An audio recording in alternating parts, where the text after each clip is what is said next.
पे राज करने वाले भाई जगदीश पांडोर के जन्म जयंती पर दूर दूर से पधारे हुए पूरे भील प्रदेश के समाज के आदिवासी भाइयों को एक बार तहे दिल से हार्दिक स्वागत अभिनंदन करता हूं, क्योंकि आज उन जैसे तो अपन नहीं बोल सकते, उन जैसा कार्य अपन नहीं कर सकते, लेकिन उनके मार्गदर्शनों पे जरूर चल रहे हैं। क्योंकि आज मैं जो कुछ हूं, जो कुछ बोल रहा हूं, मैं मन्नारा जगदीश भाई पांडोर के बदौलत में बोल रहा हूं। नहीं तो मुझे आज तक मेरे गांव में भी सही ढंग से कोई पहचानता नहीं था कि कौन राजू भाई है।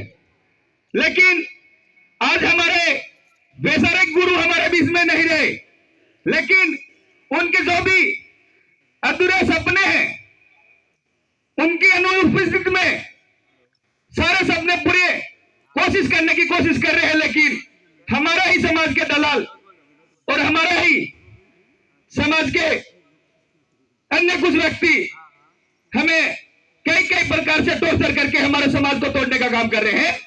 लेकिन आज तक दादा ने मुझे दो शब्द कहे थे, वो आज तक मेरे कान में है। लेकिन आज तक मैं उनके कहे हुए रास्तों पे ही चल रहा हूं।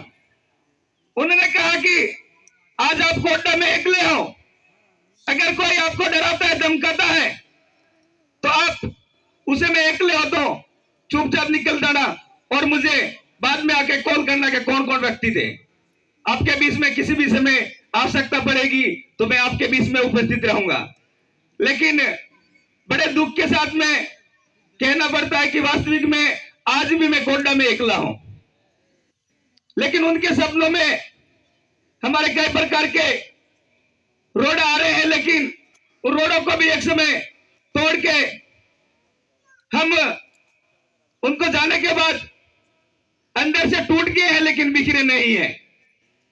तो आज हमारे कांति भाई रोड जब कौमे में थे तो हमें पता चला कि कांति भाई भी कौमे में है। अगर मैंने कहा अगर दो हमारे भील प्रदेश के शेर नहीं रहते तो मैं आदिवासी परिवार का कभी काम नहीं करूंगा, ये मैंने ठान लिया था। लेकिन जैसे ही हमारे कांति भाई रोड ने जब से वो कौमे से उठे और उन्होंने कहा कि मैं टाइगर अभी जिंदा है, उस दिन से मैंने धीरे धीरे जो समाज में जो काम था वो काम मैंने स्टार्ट किया और आज तक भी जारी है।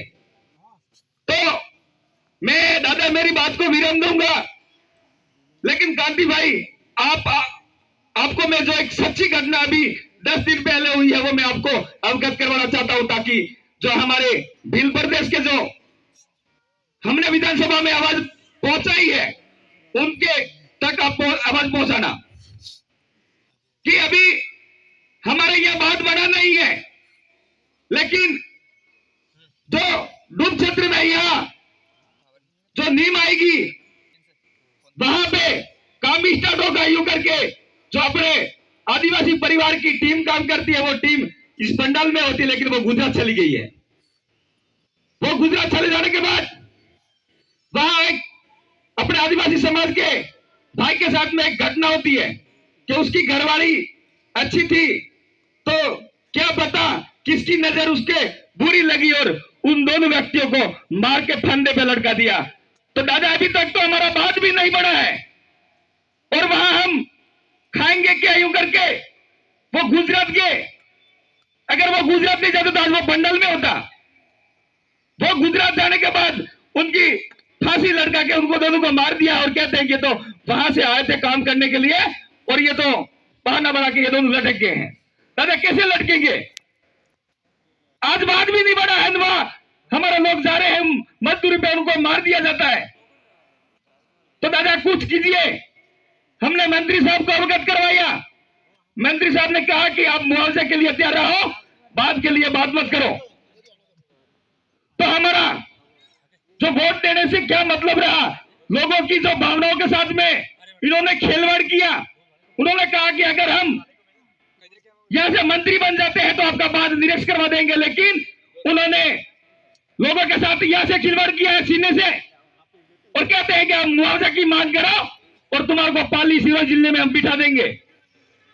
क्या हमारे पूर्वजों ने यही सिखाया था कि जहां जहां बात बढ़े और आपको मुआवजा लेने के लिए तैयार रहे? हम मुआवजा कभी नहीं लेंगे। और दादा के जन्म जयंती पर मैं ज्यादा कुछ नहीं कहूंगा, मेरी वाणी को यही विराम देता हूं। जय जोहार, जय आदिवासी, जय भील प्रदेश, जय संविधान। जगदीश भाई अमर रहे।